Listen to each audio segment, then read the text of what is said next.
Introdução ao Manifesto Anarco-Transhumanista de William Gillis. Em um mundo onde a tecnologia avança em ritmo exponencial e as estruturas de poder tradicionais são questionadas, o Manifesto Anarco-Transhumanista de William Gillis emerge como um chamado radical à reinvenção da liberdade humana. Gillis, anarquista e pensador visionário, propõe uma fusão ousada entre o transhumanismo, movimento que busca ampliar os limites biológicos e tecnológicos da existência, e o anarquismo, filosofia que rejeita hierarquias opressivas e defende a autogestão coletiva. No cerne de sua obra está o conceito de singularidade social, uma transformação profunda na moralidade e nas relações humanas, complementar à singularidade tecnológica. Enquanto esta última prevê uma explosão de inteligência artificial e avanços técnicos, Gillis argumenta que a verdadeira revolução só ocorrerá quando repensarmos radicalmente como nos organizamos, cooperamos e expandimos nossa autonomia individual e coletiva. O manifesto desafia noções estáticas de natureza humana, questiona a aceitação passiva da morte e da decadência física, e rejeita tanto o primitivismo quanto o autoritarismo tecnocrático. Em seu lugar, defende um futuro onde a liberdade morfológica, o direito de modificar nossos corpos e ambientes, ande de mãos dadas com a justiça social, a descentralização do poder e a ética anticapitalista. Ao integrar críticas ao ecossistema atual de opressão com propostas de tecnologias emancipatórias, Gillis convida o leitor a imaginar um mundo onde a ciência não serve a elites, mas é uma ferramenta para dissolver fronteiras entre o possível e o desejável. Seja na luta contra a morte, na reconfiguração das cidades ou na reinvenção da comunicação humana, o anarco-transhumanismo se apresenta como um projeto ético e prático para construir um cosmos de possibilidades infinitas. Esta é uma leitura para quem ousa sonhar com um futuro além do colapso, além do controle e além dos limites do que hoje chamamos de humano. Prepare-se para explorar ideias que desafiam dogmas, unem utopia e pragmatismo e redefinem o que significa ser livre. Ouça agora o Manifesto Anarco-Transhumanista de William Gillis em audiobook. Primeiro parágrafo. Introdução. O termo anarco-transhumanismo é relativamente recente. Foi mencionado pela primeira vez na década de 1980, adotado publicamente no início dos anos 2000 e só se popularizou verdadeiramente na última década. Entretanto, ele representa uma corrente de pensamento que está presente nos círculos e na teoria anarquista desde que William Godwin vinculou o impulso de melhorar e aperfeiçoar perpetuamente nossas relações sociais ao impulso de melhorar e aperfeiçoar perpetuamente a nós mesmos, nossas condições materiais e nossos corpos. A ideia central do anarco-transhumanismo é simples. Devemos buscar expandir nossa liberdade física da mesma forma que buscamos expandir nossa liberdade social. Os anarco-transhumanistas enxergam sua posição como a extensão lógica ou o aprofundamento do compromisso já existente do anarquismo com a maximização da liberdade. O termo liberdade morfológica, por exemplo, é amplamente utilizado por transhumanistas de diversas vertentes como um conceito-chave para designar a liberdade positiva de modificar o próprio corpo ou as condições materiais. O transhumanismo costuma ser caracterizado superficialmente na mídia em termos como o desejo de viver para sempre, o desejo de transferir a própria mente para um computador, ou uma fantasia em que uma inteligência artificial, IA, que se aprimora sozinha, surge repentinamente e transforma o mundo em um paraíso. E claro, algumas pessoas se sentem atraídas por esses objetivos, mas o único preceito que define o transhumanismo é que devemos ter mais liberdade para modificar a nós mesmos e nosso ambiente. O transhumanismo desafia, assim, as definições essencialistas do humano, e às vezes, insere-se em um discurso mais amplo da teoria feminista e queer, voltado para a identidade cyborg e os inhumanismos. O transhumanismo pode ser visto como uma crítica agressiva ao humanismo, ou, alternativamente, como uma extensão de valores humanistas específicos para além da categoria arbitrária da espécie humana. Ele exige que questionemos nossos desejos e valores para além da casualidade do que é, sem aceitar a autoridade de construções sociais arbitrárias, como o gênero, nem uma fidelidade cega ao funcionamento atual de nossos corpos. Como era de se esperar, as questões transgênero estiveram no centro do transhumanismo desde o início. Mas o transhumanismo amplia radicalmente a liberação trans, situando-a como parte de um leque muito mais amplo de lutas pela liberdade, na construção e no funcionamento de nossos corpos e do mundo que nos rodeia. Vários anarco-transhumanistas trabalham em projetos imediatamente práticos que dão às pessoas mais controle sobre seus corpos, o funcionamento de clínicas de aborto, a distribuição de naloxona ou a impressão 3D de próteses de código aberto para crianças. Porém, os transhumanistas também levantam questões radicais como: por que nossa sociedade não apenas concorda com o declínio e a morte involuntária dos idosos, mas ainda moraliza a favor de seu extermínio perpétuo? A luta pela prolongação da vida não é, certamente, a totalidade do transhumanismo, mas é um exemplo importante do tipo de campanha que os transhumanistas iniciaram e continuam a lutar, surpreendentemente, em grande parte sozinhos. A noção de que uma boa vida objetiva se estende até os 70 ou 100 anos, mas não além, é claramente arbitrária. No entanto, a opinião de que isso é verdade é sustentada quase universalmente e defendida com violência. Muitos dos primeiros transhumanistas ficaram chocados com essa resposta, mas isso ilustra como as pessoas podem se tornar facilmente defensoras ferrenhas de catástrofes existentes por medo de ter que reconsiderar pressupostos vigentes em suas próprias vidas. Assim como as pessoas defendem o serviço militar obrigatório ou o assassinato de animais para consumo, os argumentos a favor da morte são claramente racionalizações defensivas. E é fácil formular respostas racionais. A morte dá sentido à vida. Mas como a morte aos 70 anos pode dar mais sentido à vida do que aos 5 ou aos 200? Se uma mulher de 80 anos consegue viver e trabalhar em sua poesia por mais 5 décadas, isso realmente minaria tanto sua capacidade de encontrar sentido a ponto de você preferir vê-la assassinada? Nós nos entediaremos. Isso parece apenas um apelo para construir um mundo que não seja entediante. Não importam as possibilidades radicais que o anarquismo e o transhumanismo oferecem. Seriam necessários quase 300 mil anos para ler todos os livros que existem hoje. Já há 100 milhões de músicas gravadas no mundo. Existem milhares de línguas com seus próprios ecossistemas conceituais e poesia única. Há centenas de campos de pesquisa ricos e fascinantes para explorar. Há uma ampla variedade de experiências e novos tipos de relações a serem descobertos. Certamente, precisaríamos de pelo menos mais alguns séculos. Perspectivas antigas e estáticas estagnariam o mundo. É absurdo e aterrador apelar instintivamente ao genocídio como o melhor meio para resolver a rigidez das perspectivas ou identidades das pessoas. Mais de 100 bilhões de seres humanos morreram desde o surgimento do Homo sapiens. Na melhor das hipóteses, só conseguiram transmitir uma fração mínima de suas experiências subjetivas, percepções e sonhos, antes que tudo mais dentro deles se apagasse abruptamente. Disse que cada vez que um idoso morre, é como se uma biblioteca queimasse. Já perdemos 100 bilhões de bibliotecas. Não há dúvida de que existem infinitas maneiras de viver e mudar, mas seria estranho se o binário de perda repentina, massiva e irreversível, comum hoje, fosse universalmente ideal. A prolongação da vida é um exemplo ilustrativo que chega ao cerne do que o transhumanismo oferece como continuação do radicalismo do anarquismo.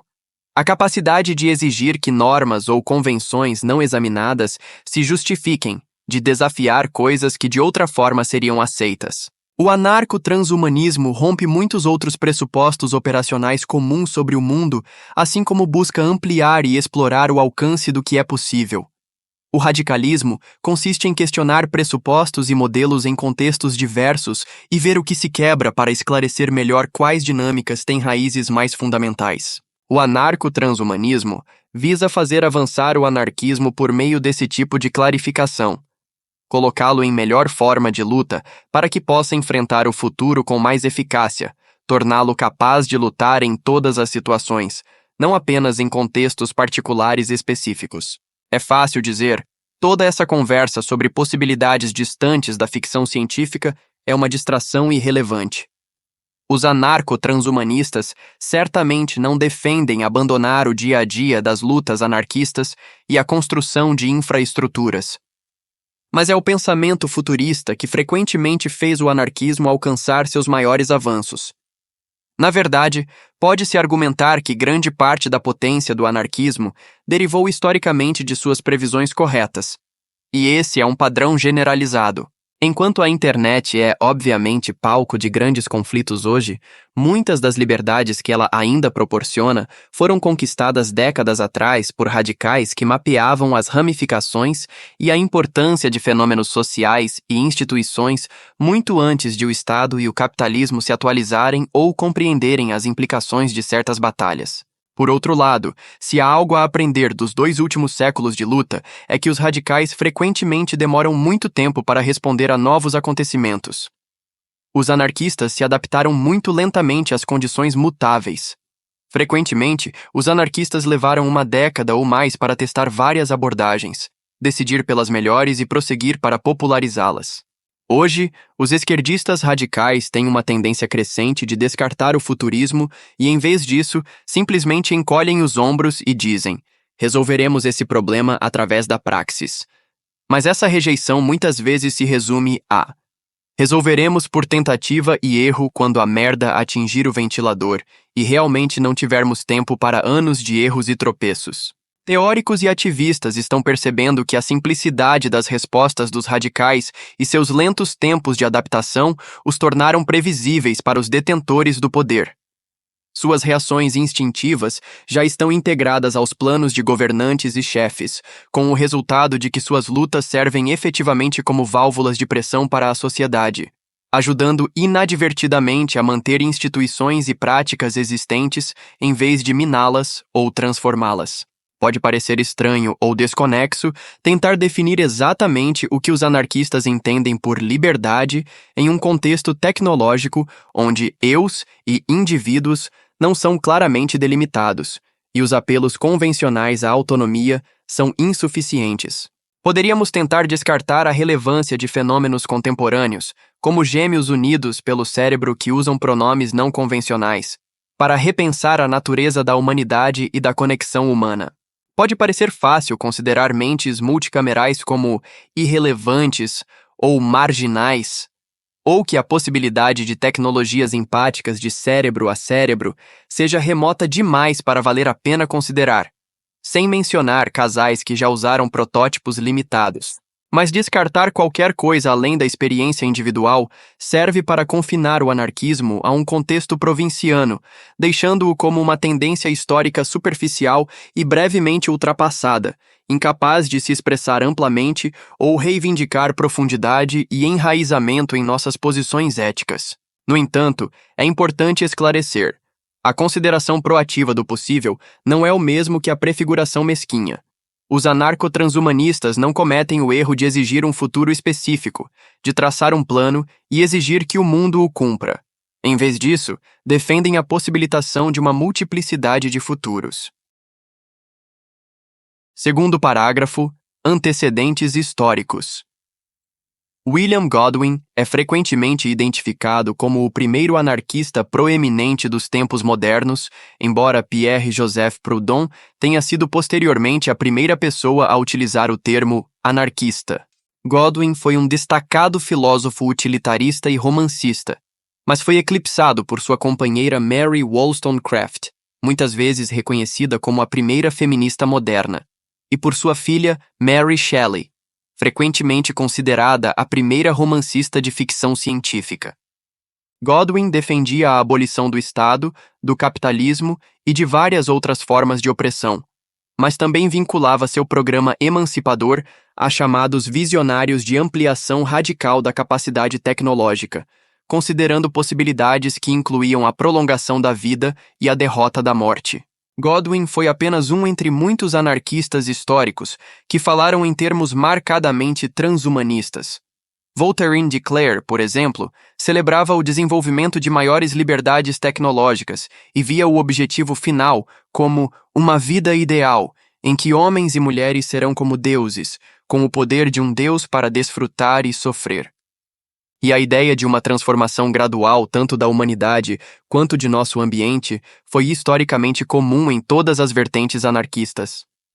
Um dos principais divulgadores do anarquismo, Enrico Malatesta, definiu-o como uma marcha interminável rumo à maior liberdade. O que importa, declarou ele, não é se alcançaremos o anarquismo hoje, amanhã ou dentro de 10 séculos, mas que caminhemos em direção ao anarquismo hoje, amanhã e sempre. Os anarquistas, desde Joseph de Jacques, mergulharam em ficção científica ousada, descrevendo futuros com máquinas que automatizavam a lavagem de roupas, louças, etc., e muitos foram ainda mais longe. Em particular, os anarquistas e socialistas russos, pouco antes da Revolução Bolchevique, abraçaram uma ampla variedade de movimentos de vanguarda com aspirações tecnocientíficas extremas. O mais notável foi o movimento cosmista. Os pensadores cosmistas defendiam a prolongação radical da vida, a fusão entre ser humano e máquina e a expansão da consciência além da Terra. Embora muitos cosmistas fossem mais socialistas que anarquistas e tenham sido absorvidos pela URSS, influenciando tanto a corrida espacial quanto a cultura soviética, seus slogans como "Assaltem os céus e conquistem a morte" foram amplamente adotados pelos anarco-transhumanistas atuais. Embora o termo cibernética seja menos usado hoje por cientistas, um movimento cibernético autoconsciente atraiu atenção considerável e energia intelectual dos anos 1950 aos 1970. Frequentemente, via-se esse movimento dividido entre o campo do complexo militar-industrial e o campo socialista radical ou anti-autoritário. Mas na prática, a divisão política era mais confusa. Por exemplo, o anarquista Walter Pitts, um vagabundo fugitivo que arrecadava fundos para a luta contra o franquismo, tornou-se um dos fundadores da ciência cognitiva. Muitos dos temas da cibernética, como feedback e sistemas complexos auto-organizados, estavam obviamente alinhados com o pensamento anarquista e foram citados e referenciados por anarquistas dentro do ambiente ativista mais dominante. Os integrantes dos movimentos de código aberto e software livre muitas vezes derivaram implicações transhumanistas de seus ideais. E se o tipo de liberdade exemplificado pelo software livre fosse aplicado a tudo? E se nossos corpos e condições ambientais fossem tão livres e reconfiguráveis quanto gostaríamos que nossos computadores fossem? Hoje, muitos anarco-transhumanistas veem seu transhumanismo simplesmente como uma extensão dos valores de abertura e autonomia do usuário que impulsionam o movimento do software livre e do hardware livre. Claro, há uma série de temas transhumanistas gerais na sociedade que influenciaram diferentes vertentes dos anarco-transhumanistas. Eles variam desde noções comuns de prometeísmo até interpretações de Nietzsche, passando pelo afrofuturismo e inúmeras subcorrentes do pensamento feminista e queer. Terceiro parágrafo. Praticidade. A maioria dos anarquistas ao redor do mundo são ativistas que trabalham em lutas imediatas, desde alimentar pessoas em situação de rua até resistir a regimes de restrição à imigração. Não é surpresa, então, que suas abordagens sejam principalmente práticas. A objeção mais comum que muitos ativistas anarquistas fazem ao anarco-transhumanismo é que focar no futuro nos afasta da prática transformadora no presente. Isso geralmente se une a críticas comuns na esquerda moderna ao abstrato e a apelos para centralizar a prática política e a teoria na vida cotidiana. No entanto, vale a pena considerar a conclusão final de tal orientação. Se vivêssemos diretamente no presente sem reflexão, não seríamos conscientes de nós mesmos. A recursividade mental, modelar a nós mesmos, aos outros e ao nosso mundo, é fundamental para a própria consciência.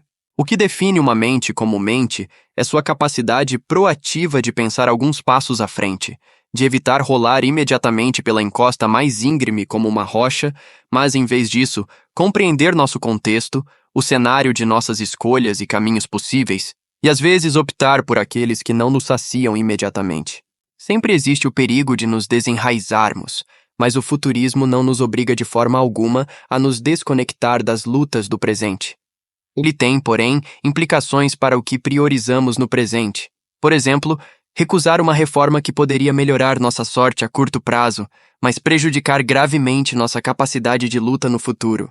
Os liberais são famosos por desprezar o futuro, uma atitude que usam para justificar ações míopes como a devastação ecológica e a concessão ao Estado de um poder cada vez maior sobre nossas vidas. Às vezes, é necessário melhorar nossa sorte a curto prazo para continuar lutando, mas devemos sempre estar cientes do que está em jogo. Uma utopia socialista democrática poderia melhorar imediatamente a vida da maioria das pessoas. E talvez pudéssemos realizá-la se todos nos esforçássemos verdadeiramente para alcançá-la. Mas há um limite para as melhorias que uma solução baseada no Estado poderia alcançar. E uma vez implantada essa utopia suposta, suas tendências autoritárias poderiam se aprofundar, com o resultado de que as gerações futuras teriam ainda mais dificuldade para derrubá-la. Além de iluminar os desafios do caminho à frente, o anarco-transhumanismo oferece ideias diretas sobre nossas lutas diárias e nossa resistência contínua contra o Estado. Se o fascismo é tão poderoso, por que não triunfou completamente? Nosso mundo poderia ser muito pior do que é. Apesar de todo o poder das elites contemporâneas, toda a riqueza imensa e força coercitiva que acumularam, todo o controle ideológico e de infraestruturas, todo o planejamento e vigilância sistêmicos, todas as formas como os seres humanos tendem por padrão a falácias cognitivas, crueldade e tribalismo, é evidente que elas foram massivamente obstaculizadas em todas as frentes. E aquelas sociedades ou movimentos que tentaram adotar os pontos fortes do autoritarismo de forma mais direta fracassaram. Os anti-autoritários, apesar de suas incontáveis falhas e imperfeições, venceram repetidas vezes. A legião de devotos do poder absoluto, da rendição sem sentido e da simplicidade violenta é imensa.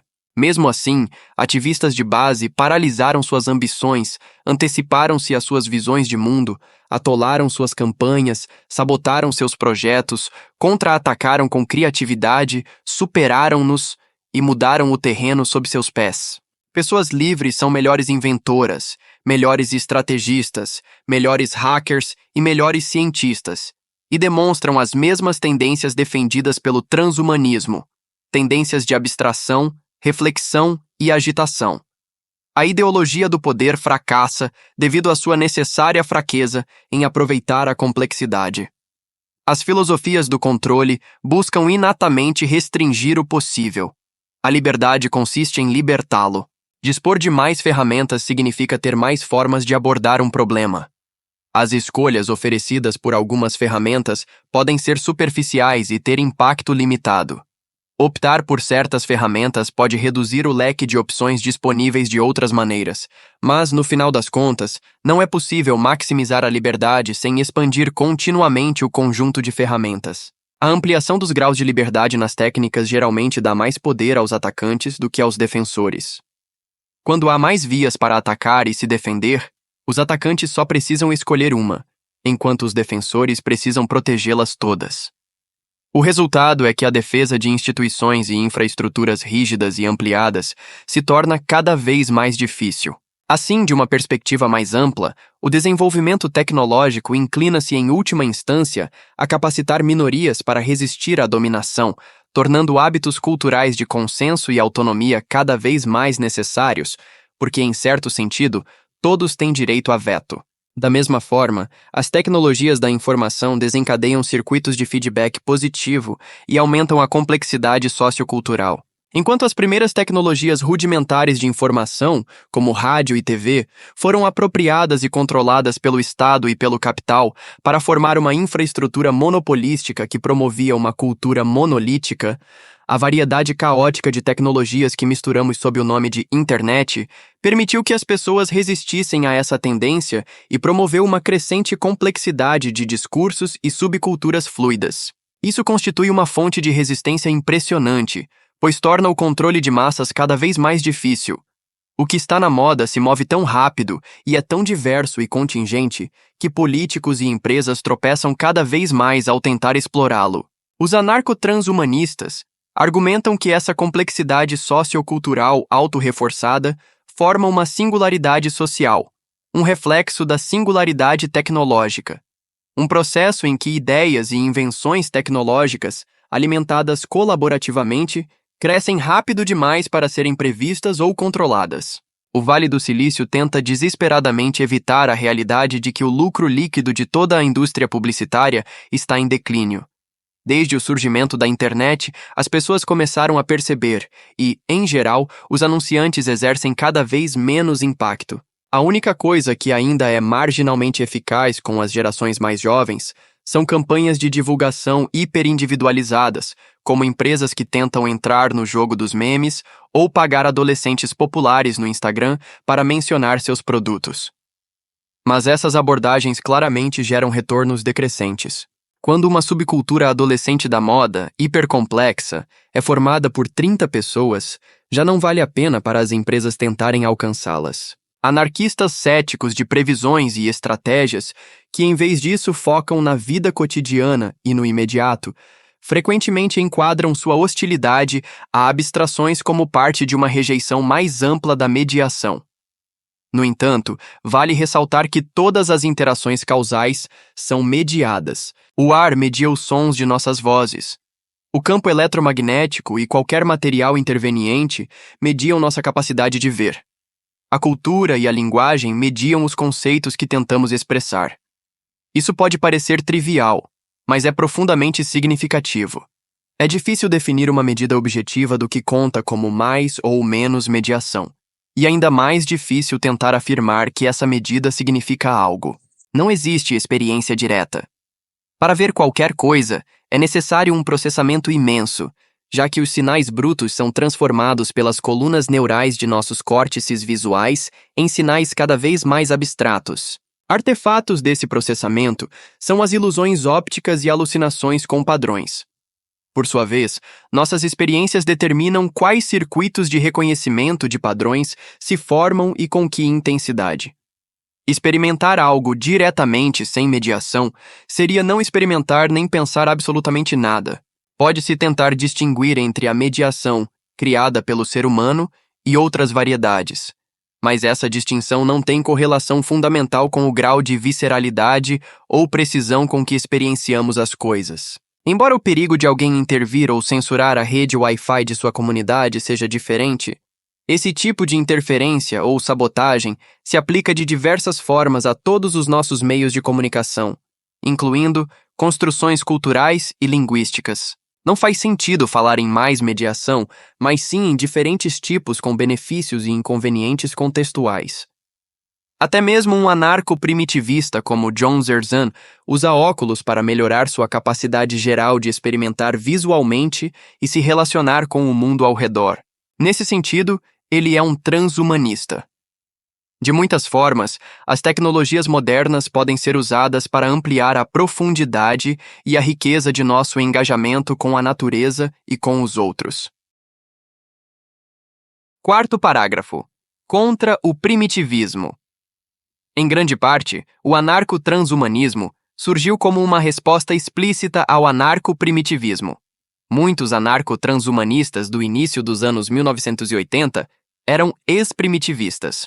Como resultado, ao contrário do movimento transhumanista mais amplo, que tende a dialogar minimamente ou nada com as críticas primitivistas, o anarco-transhumanismo foi fundado em muitos aspectos como uma resposta a essas preocupações. O anarco-transhumanismo enfatiza que o transhumanismo não é uma afirmação de que todas as ferramentas e suas aplicações são, em todos os contextos, totalmente maravilhosas e desprovidas de aspectos problemáticos que precisam ser considerados, analisados, rejeitados, questionados ou alterados. Também não é uma aceitação de todas as infraestruturas ou normas de uso de tecnologias existentes hoje. Os transhumanistas dificilmente imaginam que todas as tecnologias sejam positivas em cada situação específica, que as ferramentas nunca tenham vieses ou inclinações, ou que deva ser imposto a todos um conjunto arbitrário e específico de tecnologias superiores. Os transhumanistas simplesmente defendem que as pessoas devem ter mais agência e mais opções para se relacionar com o mundo. Estar mais informado e dispor de um leque mais amplo de ferramentas para escolher é fundamental. No sentido mais amplo, a tecnologia é qualquer meio de fazer coisas, e a liberdade é a disponibilidade de mais escolhas ou métodos. Embora reconheçam que, na prática, haverá inevitavelmente complicações contextuais, no fim das contas, os transhumanistas querem mais opções na vida e no universo, assim como os anarquistas defenderam a disponibilidade do maior número possível de táticas diferentes. Às vezes, uma tática ou ferramenta será melhor para um trabalho, outras vezes, não. Mas expandir a liberdade exige, em última instância, ampliar as opções tecnológicas. O que é deplorável em nossa situação atual é a forma como as tecnologias são suprimidas até que só nos seja permitida uma única monocultura tecnológica, muitas vezes com vieses profundamente arraigados. Por um lado, tecnologias mais simples ou primitivas são suprimidas ou apagadas. Por outro, o desenvolvimento tecnológico é vilmente travado ou restringido por leis de propriedade intelectual e inúmeras outras injustiças. Da mesma forma, as condições do capitalismo e do imperialismo distorcem quais tecnologias são mais lucrativas e, portanto, quais linhas de pesquisa são perseguidas. Isso não significa que invenções tecnológicas sob o capitalismo sejam inerentemente corruptas ou inúteis. E certamente não significa que devemos começar totalmente do zero, ignorando todas as descobertas e conhecimentos acumulados ao longo de nossa trajetória. Porém, muitas das indústrias e formas de mercadorias padronizadas em nossa sociedade atual seriam insustentáveis e indesejáveis em um mundo liberto. Por exemplo, há muitas formas de fabricar painéis solares fotovoltaicos, mas quando a República Popular da China, segundo relatos, utiliza mão de obra escrava e domínio eminente para confiscar, despojar e envenenar vastas áreas de terra, tais ações podem reduzir o custo de certos minerais de terras raras e, assim, direcionar mais recursos para pesquisas focadas em abordagens fotovoltaicas que usam esses minerais artificialmente baratos, em vez de ramos de pesquisa sobre alternativas viáveis que utilizam materiais mais comuns. Forças militares no Congo supostamente permitem substituir mineradores canadenses de coltan por escravos que trabalham em condições horríveis. Ou vejamos outro exemplo. Há 2 séculos, Augustin Mouchot demonstrou em uma feira mundial uma máquina de vapor solar totalmente funcional e, na época, rentável. Ela teria sido produzida em massa se os britânicos não tivessem vencido batalhas na Índia que lhes permitiram escravizar grandes populações e colocá-las para extrair carvão, reduzindo drasticamente seus preços. É um fato simples que a violência institucional frequentemente altera a rentabilidade imediata de certas linhas de pesquisa. O primitivismo simplifica excessivamente a situação, afirmando que o que existe deve ser necessariamente a única forma de tornar possíveis determinadas tecnologias. Também costuma implicar um único arco linear de desenvolvimento, como se tudo dependesse de tudo o mais, ignorando a frequente amplitude e diversidade de opções ao longo do caminho e sem investigar o vasto potencial de reconfiguração. Qualquer debate sobre a civilização, por exemplo, inevitavelmente envolverá narrativas generalizadas e excessivamente simplistas. Nossa história real é muito mais rica e complicada do que qualquer relato de forças históricas simples pode explicar. Sistemas de poder estão conosco há muito tempo e estão profundamente enredados em quase todos os aspectos de nossa sociedade, cultura, relações interpessoais e infraestruturas materiais.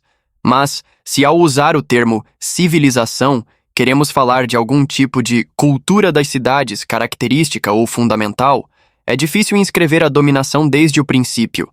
Sempre houve dinâmicas de poder restritivas em todas as sociedades humanas, desde os caçadores-coletores em diante. Embora sociedades em maior escala tenham possibilitado naturalmente expressões de dominação mais evidentes, a dominação não é inerente às estruturas dessas sociedades. Ao longo da história, as cidades foram muito diversas em seu grau de hierarquia interna e em suas relações com as sociedades e ambientes ao redor. Algumas culturas urbanas não deixaram vestígios de hierarquia ou violência. Sociedades urbanas mais igualitárias e anárquicas não desperdiçaram energia construindo monumentos gigantescos ou travando guerras, por isso ocupam um lugar menos destacado nos registros históricos disponíveis. Além disso, como atualmente vivemos sob um regime global opressivo, é óbvio que, em algum momento, as sociedades mais libertárias tiveram que ser conquistadas, e os vencedores frequentemente destruíram intencionalmente os registros daqueles que subjugavam. Da mesma forma, historiadores não anarquistas pressupõem rapidamente que a presença de qualquer tipo de coordenação social ou invenção tecnológica em culturas urbanas igualitárias e pacíficas, como Harappa, comprova a existência de alguma autoridade estatal, mesmo quando não há sinal dessa autoridade e há, na verdade, fortes indícios do contrário. As concentrações urbanas surgiram em muitos lugares antes da agricultura. Na verdade, em diversas regiões do planeta onde a Terra não permitia abrigar cidades permanentes, as pessoas se esforçavam para se reunir em maior número sempre que possível e pelo tempo que conseguiam. Frequentemente, membros de sociedades primitivas eram ao mesmo tempo caçadores-coletores temporários e habitantes de cidades temporárias, migrando conforme as estações. Isso não se encaixa nem remotamente na ideia de que as cidades sejam apenas concentrações descontroladas de riqueza e poder, ou que a vida urbana seja um erro canceroso.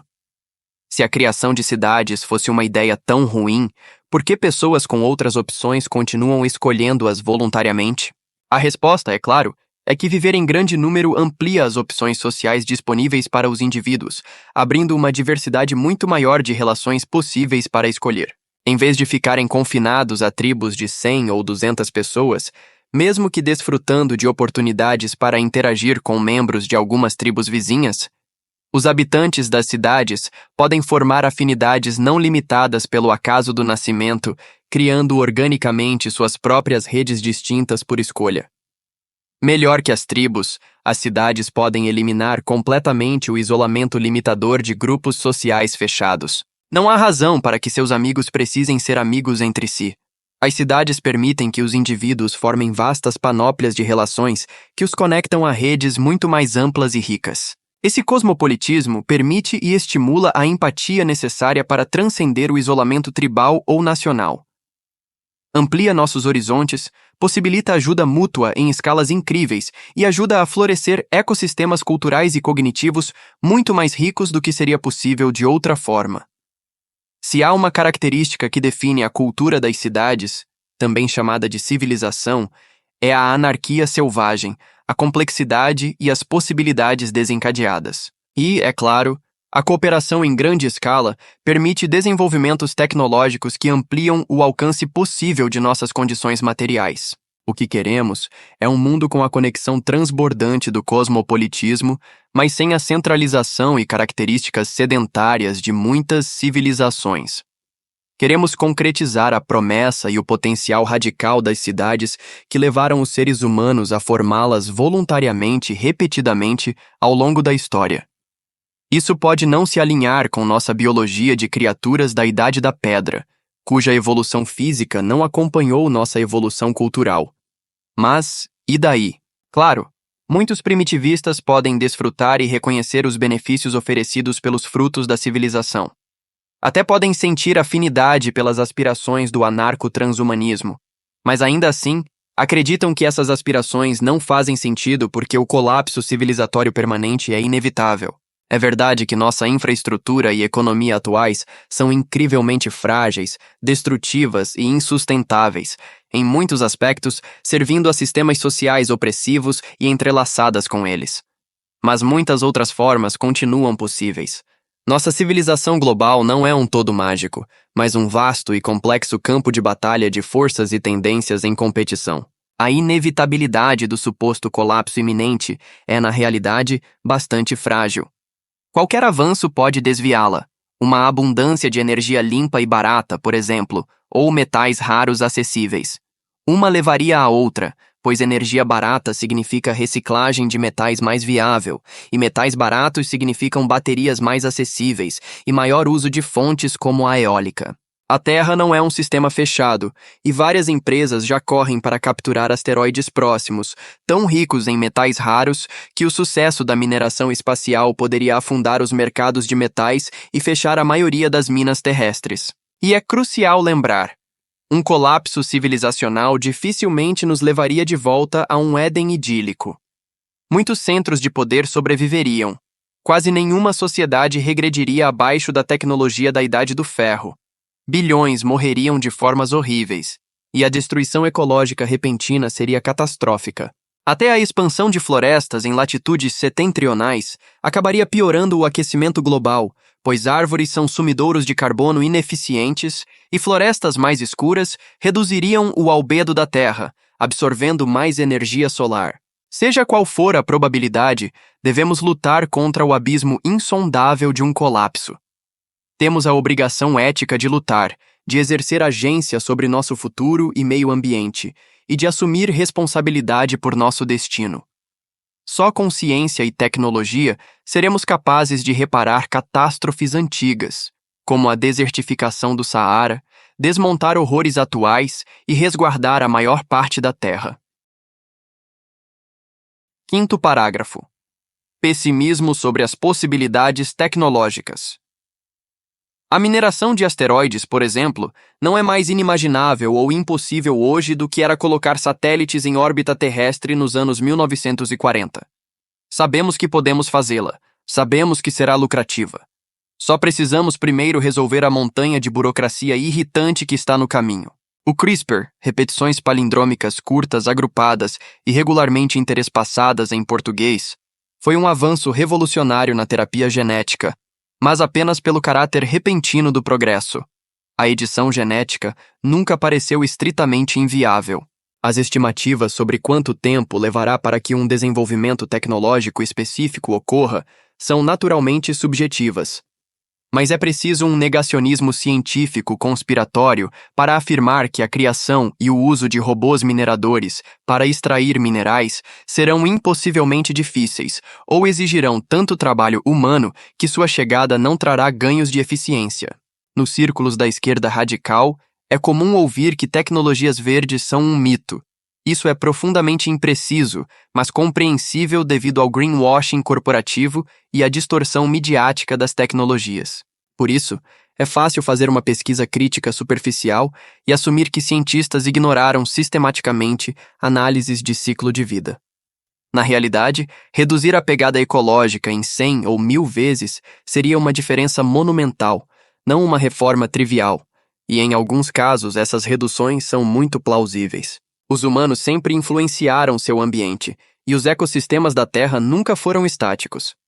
Nosso objetivo não deve ser um estilo de vida imutável e restrito com pegada zero, mas sim explorar nossa engenhosidade de formas que não devastem o planeta. Se investirmos uma fração da energia liberada por hidrocarbonetos em tecnologias solares, teremos energia suficiente para tornar os combustíveis fósseis obsoletos.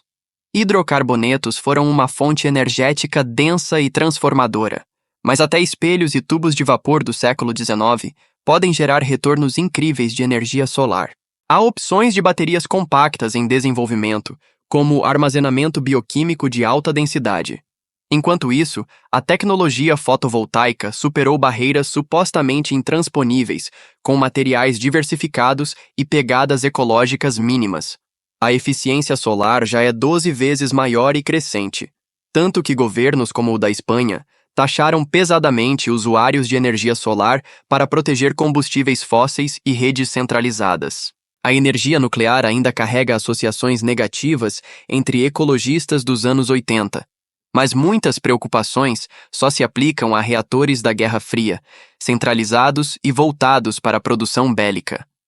Já reatores de tório fluorado líquido não permitem fusão, usam material radioativo naturalmente abundante e deixam resíduos de meia-vida curta. Quanto à fusão nuclear, apesar de relatos enganosos sobre fusão a frio nos anos 80 a terem transformado em piada, ela permanece uma fonte limpa e viável, limitada mais por desafios de engenharia do que por ciência básica.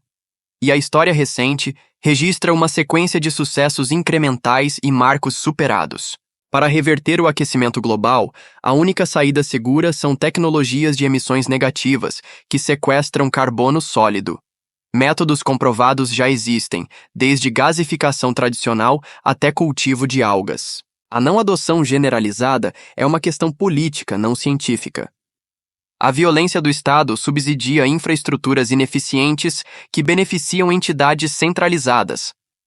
Grande parte do consumo energético atual vai para guerra e frivolidades, com oferta e demanda distorcidas e custos ambientais terceirizados. Não precisa ser assim. O desenvolvimento tecnológico amplia opções e inovações como impressão 3D e tecnologias de código aberto favorecem abordagens orgânicas, descentralizadas e reconfiguráveis, não estruturas massivas e engessadas. Sexto parágrafo. Outras tradições políticas transhumanistas e prometeicas. O transhumanismo é uma postura bastante simples, o que explica a ampla variedade de pessoas atraídas por ele e as muitas formas como foi interpretado. Inevitavelmente, algumas dessas visões são míopes ou reacionárias, e para muitos, o termo transhumanismo evoca imagens de ideólogos de extrema-direita no Vale do Silício. Felizmente, muitos reacionários abandonaram o transhumanismo ao reconhecer suas implicações libertadoras em relação a gênero, raça e classe, abraçando em vez disso um movimento fascista chamado neo-reação, um precursor inicial e componente final da alt-right. Em uma inversão curiosa, alguns agora esperam e defendem o colapso da civilização, imaginando um cenário pós-apocalíptico onde reinariam noções de essencialismo biológico. Verdadeiros alfas, governando como senhores da guerra, enquanto o resto seria usado para estupro, escravidão ou caça. Outros fantasiam pequenos feudos corporativos e um deus de IA que imponha estruturas autoritárias, impedindo grupos oprimidos de adquirir ou desenvolver tecnologia. Os anarco-transhumanistas celebram que tais correntes tenham se afastado do movimento transhumanista mais amplo. No entanto, é preciso admitir que a maioria dos transhumanistas ainda se identifica com o liberalismo, o socialismo de Estado, a social-democracia e cultos tecnocráticos similares ao poder. Transhumanistas não anarquistas são politicamente ingênuos na melhor das hipóteses e perigosos na pior. O transhumanismo sem anarquismo é insustentável. Um mundo onde todos têm maior agência física é um mundo onde indivíduos possuem superpoderes, exigindo resolução de conflitos por consenso, como se todos tivessem direito a veto, não por coerção democrática majoritária. Oferecer ferramentas às pessoas enquanto se tenta restringir seu uso é impossível sem um sistema autoritário extremo, como mostra a luta para impor propriedade intelectual na internet ou a guerra contra a computação de propósito geral. Assim, transhumanistas estatistas falham em seus ideais por temerem a liberdade e proletários com superpoderes. Filosoficamente, é impossível conciliar a defesa transhumanista de maior autonomia sobre corpos e ambiente com o apoio a instituições opressivas que limitam essa autonomia. Anarcotranshumanistas são obviamente mais céticos que transhumanistas estatistas sobre permitir que estados e capitalistas monopolizem novas tecnologias. Eles apoiam esforços de resistência para atacar infraestruturas centralizadas e liberar pesquisas e ferramentas para todos. À esquerda, o legado do cosmismo continua em círculos socialistas e comunistas estatais. Há uma tradição distinta de aceleracionismo de esquerda e posições difusas mas populares, muitas vezes chamadas de comunismo de luxo totalmente automatizado. Essas correntes são mais marxistas que anarquistas e nem sempre se identificam como transhumanistas, mas dialogam estreitamente com anarcotranshumanistas. Tradições como o xenofeminismo ocupam a interseção entre correntes marxistas e anarquistas pró-tecnologia. Embora haja sobreposição entre anarco-transhumanistas e marxistas na meta de expandir radicalmente a riqueza coletiva, diferenças persistem. Quando os meios de produção se reduzem a dispositivos controláveis por indivíduos, como impressoras 3D substituindo fábricas, anarquismo e marxismo convergem. Porém, a divisão histórica entre ambos reflete uma diferença entre filosofia política, marxismo, e filosofia ética, anarquismo.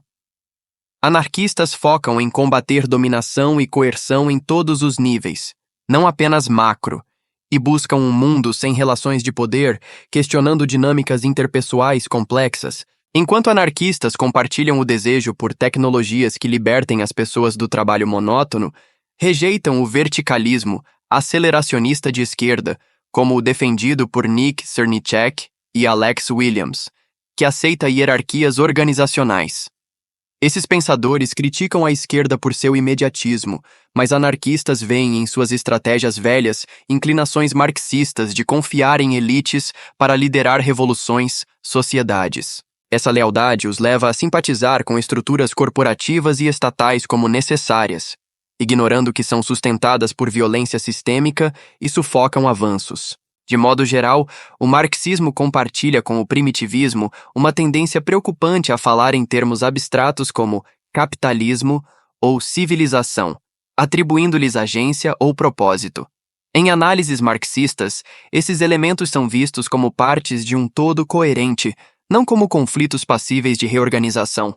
Assim, tanto marxistas quanto primitivistas frequentemente ignoram aspectos de um mundo melhor já em gestação e oportunidades de resistência e mudança positiva que não dependem de rupturas catastróficas. 7º parágrafo. Outros temas. Os veganos estão entre os maiores defensores do anarco-transhumanismo, sabendo bem que o que é natural pode não ser ético. Biohackers trabalham em projetos como modificar leveduras para produzir enzimas lácteas essenciais ao queijo comum 4. Basta colocá-las em um tanque aquecido com açúcar e deixá-las agir. Outros focam na produção personalizada de algas que geram proteínas e carboidratos úteis a partir da luz solar, com eficiência muito maior que a agricultura tradicional, ao mesmo tempo que buscam reduzir ou eliminar mortes causadas por operação de tratores. Uma pequena parcela de ambientalistas explora a ideia de uma gestão ética mais engajada, imaginando um futuro em que, após reflorestar grande parte do planeta e restaurar sua ecologia, poderíamos fazer ajustes para reduzir o sofrimento de espécies não humanas. Defensores da libertação animal há muito criticam a escravidão da propriedade animal e a injustiça de criar certos seres para nosso serviço. Mas como seria ajudar os animais em sua própria superação? Esse campo especulativo, chamado superação animal, exige uma abordagem anarquista centrada nas perspectivas do sujeito, buscando comunicação e redução da lacuna cultural, fenomenológica, com seres conscientes, como cetáceos, elefantes, polvos e primatas. As tendências libertacionistas animais no cerne do anarquismo moderno também se expressam em respostas à possibilidade da inteligência artificial geral, IAG, enquanto transhumanistas não anarquistas focam no desenvolvimento de IA para controlar mentes mais inteligentes. Anarquistas veem isso como absurdo, dado os bilhões de mentes humanas já subutilizadas em favelas, minas e campos. Se queremos uma explosão de inteligência, o caminho mais seguro é libertar os Einsteins potenciais presos na pobreza. Historicamente, o transhumanismo se diferencia de outros entusiasmos tecnológicos por focar na autoalteração. Se algo precisa ser feito, faça você mesmo. Se há preocupação com os valores de uma IA criada do zero, comece com humanos interessados em expandir suas capacidades. Embora melhorias cognitivas individuais sejam possíveis, o verdadeiro avanço depende de como nos comunicamos e colaboramos. Anarco-transhumanistas argumentam que devemos priorizar tecnologias que aprofundem nossas conexões, permitindo-nos superar coletivamente qualquer IA. É assustador que a pergunta padrão sobre IA seja: como controlá-la, escravizá-la de forma eficaz? Como anarquistas, nossa posição é clara. Mentes desenvolvidas merecem compaixão e liberdade. Comunidades de IA oriundas do transhumanismo frequentemente abandonam a ética, privilegiando uma humanidade estática e escravizando mentes não humanas. O transhumanismo, porém, busca aceitar a fluidez do humano, não preservá-lo em sua forma atual. Para pessoas neurodivergentes ou com deficiências, a postura anarco-transhumanista é: deixem florescer 1 bilhão de arquiteturas físicas e cognitivas. É crucial erradicar estigmas e normas restritivas, permitindo vivências diversas sem opressão. Ao mesmo tempo, é vital fornecer ferramentas para que cada pessoa controle seu corpo, mente e condições de vida. Cabe ao indivíduo determinar o que é opressivo em sua existência e o que compõe sua identidade única. No fim, o transhumanismo dissolve as distinções entre deficiência e ampliação, desejo e necessidade. Nenhuma linha base deve ser normalizada opressivamente. Em vez disso, os indivíduos devem ser livres para crescer na direção que julgarem mais adequada.